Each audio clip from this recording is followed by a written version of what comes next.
हाय. तर आता मस्त आमची झोप वगैरे झाले, 3 वाजलेत. इकडं आलेलं आहे पाणी. आता एक दिवसाआड पाणी येतं. तर मॅडम काय करतात माहिती आहे का, माझ्या पप्पाची गाडी मी साफ करते म्हणून. साफ म्हणजे स्वच्छ करत आहे. तर बघा आता सानू काय करते तू? साफ करायला तसं असते का? त्याला काही ब्रश वगैरे काही कशानं तर पुसायचं का, नुसतं पाणी ओतायचं? इकडं बघ एकदा. ब्रश ना उगं म्हणले, आता म्हणले की झालं, मला देच. तोंडातून काय शब्द निघाला भांगणार तर लगेच द्यायचं असते. झोप वगैरे झाली, टिकली वगैरे काही नाही पिला, फक्त पाणी होतं असं करून. तर मग आता तेवढं पाणी वगैरे भरून घेते, कारण मम्मी गावात केलं थोडं कामानिमित्त.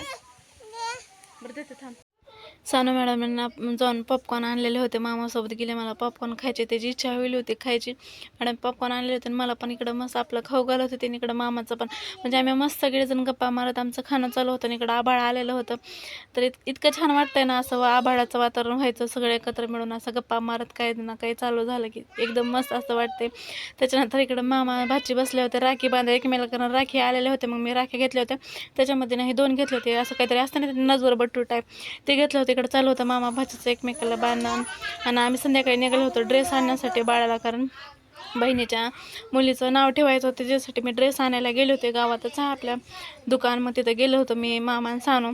तर यापैकी एक मस्त असा ड्रेस घेतलेला होता. त्यानंतर आम्ही चाललो होतो तिकडं नाव ठेवण्यासाठी.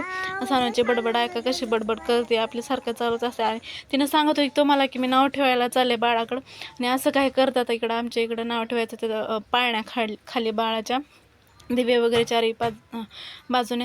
आणि मॅडमने असा काही ड्रेस घातलेला छोटासा, तिला इतकं छोटा होत होता ना, तरी मॅडमला ना ती ड्रेस घालायचा होता. तर चला मग असं काही होतं. बाय.